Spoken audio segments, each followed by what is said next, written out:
Think about the Bible like you never have before. You're listening to Christian Questions. Access more audio, videos, and Bible study resources at ChristianQuestions.com. Our topic is, why is the Book of Enoch not in the Bible? Here's Rick and Julie. Welcome, everyone. I'm Rick. I'm joined by Julie, a longtime contributor. Julie, what's our theme scripture for this episode? Genesis 5:22 and 24. Enoch walked with God 300 years after he became the father of Methuselah, and he had other sons and daughters. Enoch walked with God, and he was not, for God took him. From what the Bible tells us about Enoch, he was an amazingly holy man who lived long before the flood. To be described as one who walked with God is a true testimony of a life that's well lived. Further, a few lines of the Book of Enoch are actually quoted in the New Testament. With such credentials, we would wonder why the Book of Enoch is not a part of the Bible itself. I mean, why wouldn't you include the writings of a man who walked with God for 300 years? Could this be an oversight or even a conspiracy? Fortunately, a clear understanding of history and the Bible gives us a thorough and conclusive answer to all of these questions. Well, we get several requests from listeners asking if it's worth studying the Book of Enoch and why it isn't in our Bibles in the first place. So first, a little background. There's actually two men named Enoch in the book of Genesis. The first was the son of Cain in Genesis 4:17, and Cain even named a city after him. But the Enoch we're referring to today is the one revered in the Old and New Testaments for his faith and righteousness. He was Noah's great-grandfather. And there's actually three ancient books of Enoch, appropriately named 1 Enoch, 2 Enoch, and 3 Enoch. They were all written at different times by different authors, and we're going to add more details in this week's CQ Rewind show notes, but basically, scholars mostly reject 2 Enoch and 3 Enoch as part of the Bible because they were written too late and they contain wildly mystical stories that don't match the usual religious and historical standards for what's considered acceptable scripture. So we're really going to look at 1 Enoch as Right. our focus as should that be part of the Bible. So to start with that, let's go back further. Let's look at what we know about Enoch, the individual first. First, Enoch was the seventh generation from Adam. If we look at Genesis 5, if we read verses 18 and 21 to 24, it gives us a sense of where Enoch fits in history. It says Jared lived 162 years and became the father of Enoch. Enoch lived 65 years and became the father of Methuselah. Everybody knows about Methuselah. Then Enoch walked with God 300 years after he became the father of Methuselah, and he had other sons and daughters. So all the days of Enoch were 365 years. Enoch walked with God, and then it says, and he was not, for God took him. Well, he walked, he was not, God took him. That's a very unusual description. Yeah. Where did he get taken to? Okay, that's a good question. We're going to touch on that momentarily. Another thing we know about Enoch is he pleased God by his faith, and that was indicated in the Genesis scriptures. But when we look at his recollection, looking from the New Testament backwards, there's a wonderful testimony to him in Hebrews chapter 11, verse 5. By faith, Enoch was taken up so that he would not see death, and he was not found because God took him up.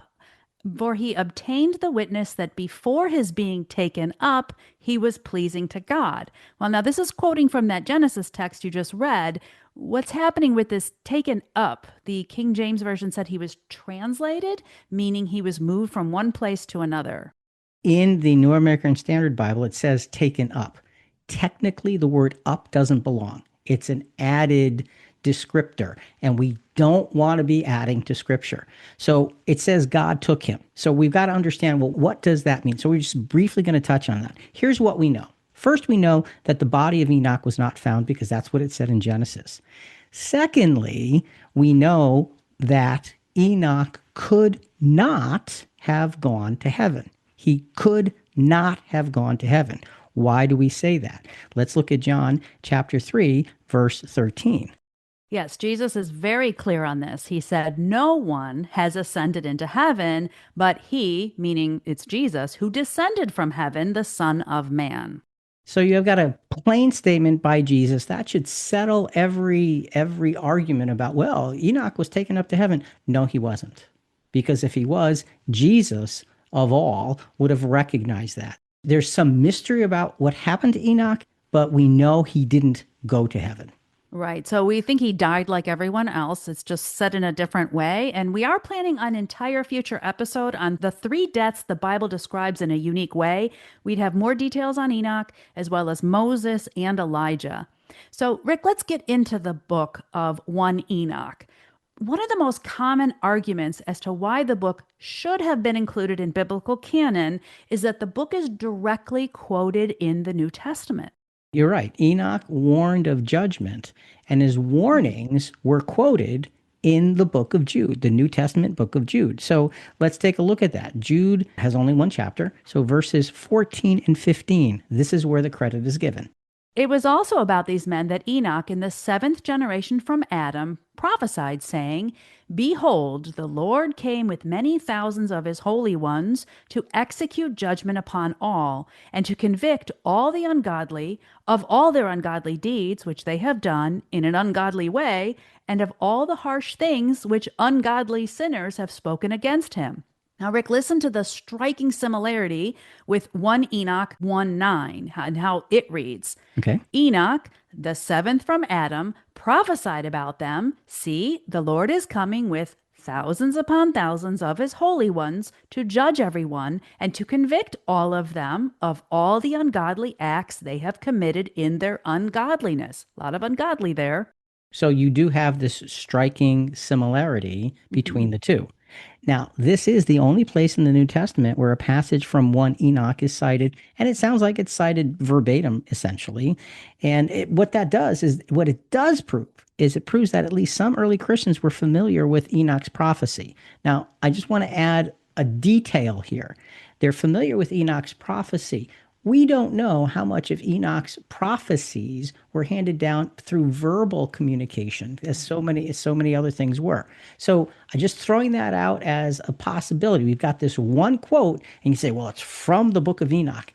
Maybe it was also a verbal communication passed down from generation to generation to generation. Just saying. Okay. Here's a question. So, if Enoch was a very faithful person in the Bible and a prophecy of his is directly quoted in the Bible, why would 1 Enoch not be part of the canon of Scripture? That's really the core question here. And there's actually 5 distinct reasons why 1 Enoch is not part of the canon of Scripture. We're going to go through each of these, and these are not reasons that we've come up with. We are not Bible scholars in this way, but these are things that our research has brought to us. First of all, the first reason, 1 Enoch was not in the Hebrew Bible. It was never part of the Jewish Tanakh, the Hebrew Bible from which formed the foundation of the Christian Old Testament. By the late 1st century, it was already excluded from the Hebrew scriptures. So it doesn't have history with other scriptural texts. Right. So, in other words, it was never considered authentic by the Jewish rabbis. Right. It wasn't in the Hebrew scriptures canon. And something that's interesting is just because Enoch is quoted in scripture doesn't mean it's automatically a validation of the whole book. Right. You know, the Apostle Paul quoted from Greek authors in at least 3 places. That doesn't mean all of those authors should be scripture. Right. And as a matter of fact, in one of the places, I don't have it on the top of my head, but when he quotes, he says, this was a true statement. And he's quoting something and he's using it as a verification. So that's a really, really important, good point. Interestingly, there are a few other scriptures that may refer to 1 Enoch, though the source of these scriptural thoughts is not cited. In other words, not credit given to Enoch. An example of this, in Jude, 2 verses before the quote you read in verses 14 and 15, Julie, there's another reference that some say, aha, this came from 1 Enoch as well. Let's look at those verses. Jude, verses 12 and 13. Yeah, this is really interesting. So, verse 12 warns against people who exploit fellowship for their own gain. And he poetically calls them dangerous reefs, clouds without water, trees without fruit. And then verse 13 calls them wild waves of the sea, casting up their own shame like foam. Wandering stars, for whom the black darkness has been reserved forever. Wandering stars. What or who is a wandering star? And the question arises, could it have been quoted from 1 Enoch or was it referenced elsewhere? Now, why will we say 1 Enoch, Julie? Well, let me read you 1 Enoch 80, verses 6 to 8. Many leaders of the stars will deviate from their established order. They will change their orbits and duties and not appear as their designated seasons. The entire order of the stars will be hidden from the sinners, and the thoughts of those on the earth will be mistaken about them, leading them to go astray and even regard them as gods. Evil will be multiplied upon them, and punishment will come upon them to destroy all. So it says, leaders of the stars deviate from their established order. Sounds like a wandering star. Could be. However, Jude, I do not believe, is referencing the Book of Enoch. He's referencing Old Testament scripture. Let's look at just a few scriptures, put them together, and you're going to see a very clear picture. Let's start with Job chapter 38. Now, remember, in the 38th chapter of Job, God is now answering Job. Job is kind of basically saying, look, I didn't do anything wrong, da, da, da, da, da, da. And God is saying, okay, let's get it straight. Who's boss? Were you there when? That's what we're jumping into. So we're going to look at Job 38, verse 4, and then go to verse 7. God says, were you there when I laid the foundation of the earth? Tell me if you have understanding. Then he goes to verse 7 in that same vein of thinking. When the morning stars sang together and all the sons of God shouted for joy. So you've got these morning stars in harmony singing together. Job tells us that. Now we go to Isaiah chapter 14, verse 12. It's a description of Satan, of Lucifer. And it says, how you have fallen from heaven, O star of the morning, son of dawn. You've been cut down to the earth, you who have weakened the nations. So it's taking that morning star and saying you've wandered off the path. There you have the initial wandering star. In Ezekiel 28, won't quote the verses, but 14 to 16, it's describing Satan. It says, you were the anointed cherub angel who covers. You were blameless in your ways from the day you were created until unrighteousness was found in you. And I've cast you as profane from the mountain of God. You are now without direction. So the concept of wandering stars easily and appropriately comes from the Old Testament, not from 1 Enoch. That does make sense. I have another question. Why would a writing by such a faithful and godly man be out of consideration? We've said Enoch, the real man, was very faithful. He was. He was a very faithful man. So why would you take that faithful man's writing and not put it in place? And it's a simple 2-word answer. Simple 2 words. Pseudepigraphal authorship. Okay, that doesn't sound simple. What? Come on. Pseudo what, a girl? Yeah. And that's not a word that we use very often at all. So let's describe that. Pseudepigrapha are ancient writings that claim to be offered by famous biblical figures like Enoch, Moses, or Isaiah, but were actually written by someone else, often centuries later. The term pseudepigrapha comes from Greek words meaning false inscription. Wow. These texts were usually composed between 300 BCE and 300 CE, so there's a 600-year period of time there, and include Jewish and early Christian works that were never accepted into the official biblical canon. So you've got false authorship using someone else's name, and in the case of Enoch, he lived thousands of years before. Okay, so I think you're starting to like that pseudepigrapha word. No, I'm not. I had to rehearse it again and again and again to be able to say it right. But go ahead.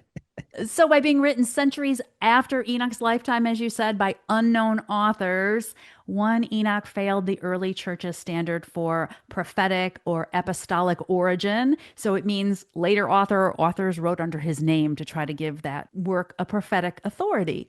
Right. Now, 1 Enoch, they've determined, was written around 300 BCE to 100 BCE, originally in Aramaic and Hebrew in Judea during the Second Temple period. That's the time of the rebuilt Jerusalem temple in 516 BCE and its destruction by the Romans in 70 CE.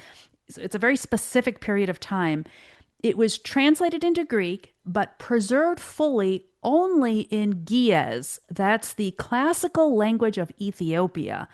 The themes of 1 Enoch are angelic rebellion of the Nephilim, what we often call the fallen angels, apocalyptic judgment, heavenly calendars, and moral exhortations. All right, so now you're giving us a description of the book, and you've narrowed it down according to historical documents of a 200-year period, 300 BCE to 100 BCE. So we're looking at, and again, that's far, far, far away from when Enoch actually lived. So we've Yes. got that in order, and its themes are very fantastic. That's really fantastical kind of things and thinking. That's right. So, what about the Book of Enoch as its historical value? So, it offers insights into what these ancient peoples thought during this Second Temple Judaism. It bridges the time gap between the Old and the New Testaments. It does. It does. And while the history is valuable, it's interesting that the Holy Bible leaves this period of time as a 400-year gap. And it leaves that period of time there for a purpose. So what we're saying is the book of Malachi was written 400 years before Jesus was born. And Malachi is the last book of the Right. Old Testament. Right. Here's the way the Bible sets it up. And folks, look, this cannot be a coincidence. The very last words of the Old Testament introduce the very first events of the New Testament. The last words, 400 years later, are introducing the first event. Let's look at those last words of the Old Testament, Malachi chapter 4, verses 5 and 6. Behold, I am going to send you Elijah the prophet before the coming of the great and terrible day of the Lord.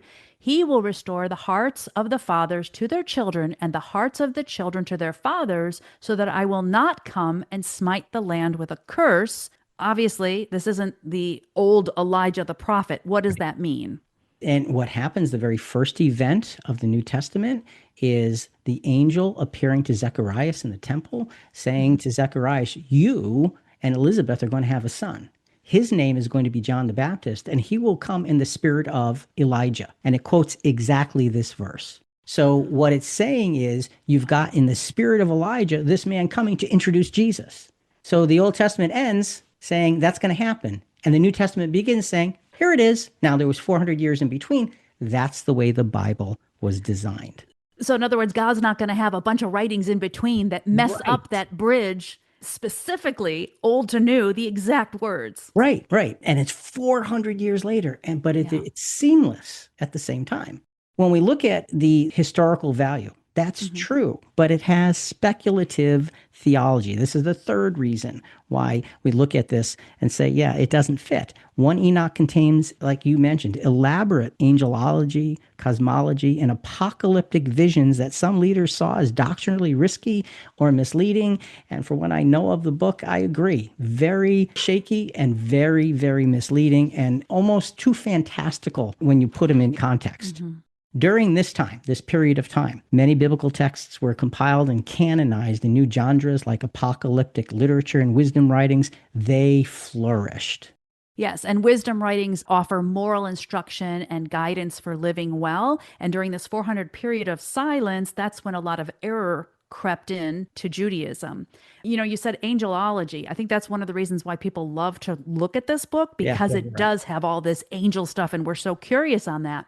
Now, 1 Enoch is actually a compilation of 5 distinct sections, one of which is called the Astronomical Book. Also, it's called the Book of the Heavenly Luminaries, and it describes complex heavenly calendars and movements of the sun and moon. It describes a 364-day solar calendar. It envisions heavenly bodies moving through fixed portals at the edges of the earth. And this calendar aligns more closely with the ancient Mesopotamian and Egyptian systems than with the Jewish lunar calendar of the time. And while the text does show careful observation of these ancient peoples, they tracked seasonal changes and length of days and lunar phases, it assumes a geocentric universe. That's the Earth at the center, and a flat Earth-like horizon structure, which of course we know is incorrect. Okay, we look at now as scientifically way, way, way off and say, okay, that's what a lot of the book of 1 Enoch is about. Interestingly, of course, we know the earth is not flat. The Bible, while it doesn't come out and actually say that, it alludes to the fact that the earth is not flat. 2 scriptures, Isaiah 40:22. He sits enthroned above the circle of the earth. Why does he say the circle of the earth? And its people are like grasshoppers. He stretches out the heavens like a canopy and spreads them out like a tent to live in. It shows you the atmosphere around the earth. And then in Job 26:7, he says he stretches out the north over empty space and hangs the earth on nothing. Now, Wow. how would they know that? You have these beautiful pictures that allude to something that we know to be true now. And we know that 1 Enoch is very clear in what it's telling us, and it's not in conjunction with what the Holy Scriptures are saying. Right. And this period of time, it also saw the rise of distinct Jewish sects like Pharisees, Sadducees, the Essenes, the Zealots. They each offered a different interpretation of the law and of messianic hope. They were influenced by Hellenistic culture, that's Greek with Eastern influences from about 323 BCE onward. And the spread of Jewish communities across the Mediterranean, with that, Second Temple Judaism became increasingly diverse and dynamic, and we might say corrupted by some of these outside influences. Absolutely corrupted. You can say it's diverse and dynamic, and that sounds tremendous. Like, yay. Well, hang on. What did Jesus have to say to the Pharisees and the Sadducees? And he didn't follow the Zealots. These were things that came into play that confused Judaism. It took it even further away from where they were. And when Jesus comes on the scene, there's all this brokenness that he has to fix and realign. So this was not a helpful time in history for biblical truth to survive. It was actually a time of dilution and poisoning of biblical truth. And it's a very dramatic thing to realize that that's when this 1 Enoch was written, in the midst of all of this poisoning of the clarity of truth. Okay, so what about ancient manuscript evidence of 1 Enoch? It's old. Aramaic fragments of this book were found among the Dead Sea Scrolls. So it confirms this was circulating pre-Christian. This book was around at the time of Jesus. Okay, so you're right. Aramaic fragments of this book were found in the Dead Sea Scroll. And let's be clear, fragments are not the book. There's a little tiny piece here and a little tiny piece there. What this comes down to is the fourth reason that 1 Enoch cannot be part of the scriptures, and that's the transmission gaps. Transmission meaning going from one stage to the next to the next to the next. 1 Enoch survives complete only in, like you said, the Ge'ez language. That's the classical language of Ethiopia, with no continuous Greek or Latin manuscript tradition in the West. Let me say that again. No continuous Greek or Latin manuscript tradition in the West. So the number of full manuscripts of this 1 Enoch is relatively small. One quote I saw was about 100 in this Ge'ez language with these fragments in Aramaic and Greek, so it wasn't popular. Compare this to the thousands and thousands of preserved full manuscripts and fragments for the Old and New Testaments that are canonized, the canonized books. And when you think about that, you recognize the reverence with which we can look at those books that had been canonized because there's such proof of them. This is recognized in one language with very few. It just doesn't even come close to measuring up, if you will, to biblical standards. But in spite of these gaps, these apocalyptic themes, the messianic son of man, quote unquote, and angelic rebellion are all mentioned and are all closely aligned with the Second Temple Jewish thought and early Christian belief. So the concept of son of man, this is an interesting concept. A comparative reading looking at the son of man brings 1 Enoch back into play again. If we look at 1 Enoch 62, verse 7, for the Son of Man was concealed from the beginning, and the Most High preserved him. Now reading from 69, verse 27, and he sat on the throne of glory, and the sum of judgment was given to him.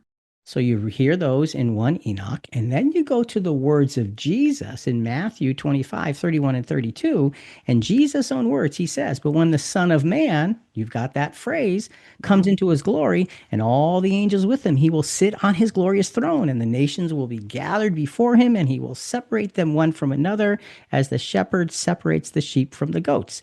So you can look at that and say, wow, Jesus looks like he quoted the Book of Enoch. Because Son of Man doesn't appear too many places. Yeah. But it does appear in the book of Daniel, which was written before the book of Enoch. I'll read the scripture from Daniel, but take this thought. Enoch copied what Daniel said, because Daniel was Oh, already in existence. Here's what Daniel says, Daniel 7:13 to 14. And listen to how this reflects what Jesus said. I kept looking in the night visions, and behold, with the clouds of heaven, one like a son of man was coming. And he came up to the Ancient of Days and was presented before him. And to him he was given dominion, glory, and a kingdom. Just what Jesus said, that all the peoples, nations, and men of every language might serve him. His dominion is an everlasting dominion which will not pass away, and his kingdom is one which will not be destroyed. So you can see Jesus aptly quoting from Daniel, and you throw the Book of Enoch in for someone who wants to make it valid. And my response is, sure, Enoch could read Daniel and quote what he said. And I truly believe that's what happened there. and it's not Enoch quoting, it's whoever was writing Right. under the name of Enoch was quoting. Yeah. Strike that from the record. It wasn't Enoch at all. Yeah. You're right. Okay, so one more question. The acceptance of one Enoch into the Ethiopian Orthodox canon, because that's the only church I could find that incorporates this, shows that some Christian traditions have recognized it as scriptures for centuries. Does the fact that the Ethiopian church include it, does that add some credibility? No. No, it just doesn't. Okay. Because it's a narrow little thing. And we can take one little thread and say, well, that makes it as valuable as everything else in this massive tapestry. You can't compare the tapestry to a thread and say they're the same. What we have is the criteria for the canon of Scripture. Early councils prioritized books with widespread, continuous use across diverse Christian communities. Diverse Christian communities. One Enoch is dramatically lacking in this. There's one versus diverse. You can't get stuck with the one and say, well, that's the proof. No, what that is that's the proof that it doesn't belong. Honestly and truly, that's really what it boils down to, because it doesn't have the weight that Scripture actually has. So let's look at one final scriptural instruction for us to hold tightly to as we follow in Jesus' footsteps. 2 Timothy chapter 2, verses 15 and 16. Be diligent to present yourselves approved to God as a workman who does not need to be ashamed, accurately handling the word of truth. But avoid worldly and empty chatter, for it will lead to further ungodliness. Interesting that he says avoid worldly and empty chatter, which will lead to further ungodliness. He says study to show yourself approved, accurately handling the word of truth, biblical record. Focus yourself on that study and avoid the chatter that's so attention-getting. So we want to study truth, not error. Yeah. So, Rick, from all that we've talked about, from all you now know about this one Enoch book, would you personally take the time to read it, if even for its historical value? Is it better to read than, let's say, you pick up whatever, a book of the latest fiction? So one Enoch or a book of fiction? That's right. Okay. I would not pick one Enoch. Here's why. It does have historical value, but I would absolutely not, and I'm being very honest, waste my time. Here's the danger. When you have something that has been put into the context of, oh, look at what it has to offer, and you look at it close to Scripture, what you're doing is you're taking something that's not Scripture, and you can see some history in there, great, but you see all of these things, and then they come into your mind, and then you start to remember them and think about them, and who knows if you get confused between what you read there and what you read in the actual Scriptures. I would just stay away personally. I don't need it. We have other records that don't pretend to be part of Scripture, that weren't written by a false author, somebody taking the name of somebody else from thousands of years before. No, I wouldn't read it. Just wouldn't. Yeah, and because it reads like Scripture in certain places, you might, like you said, you might get confused. And what's the point? Why study error? Okay, right. Good. We now need to look at this and let's evaluate the Book of Enoch. Let's sum this up together now. Upon gathering and reviewing the historical facts, as we have just taken some time to do, and some of the prophecies of one Enoch, the reasons it is not in the Bible are very, very clear. Actual authorship, that's a huge thing. Timing, that's as big as the authorship. And content, all point to a book written with a clear basis in truth, and yet it was assembled with dramatic personal perspectives that override much of that truth. This is the key. I want to pause here for a second, because we can take something that has tremendous truth behind it and we can pollute it and we can change it so that it fits my agenda. But I started with truth. Satan's first lie was, you will know good from evil. He was right, but you won't surely die. He was wrong. You take the truth and you pollute it with something else. Let's us stand firm and clear upon the God-inspired words and teachings of our Bible and cautiously draw whatever godly and harmonious good we can see from other sources without diluting or polluting God's truth. Julie, that's a view of the Book of Enoch. Doesn't belong here. It's not part of what we stand for. It's not part of where we look. It's not part of what we rely upon because we don't need it. It is not Scripture. It has no evidence for being Scripture. It was authored under a false name. There's just too many things that are wrong. The individual Enoch was a wonderful example of godliness. And look what's happened to that wonderful example, how his name has actually been polluted. Stay clear of such things. Hold fast to truth. Think about it. Folks, we love hearing from our listeners. We welcome your feedback and questions on this episode and other episodes at christianquestions.com. Coming up in our next episode, can one person's choice shape generations? This is the story of Ruth.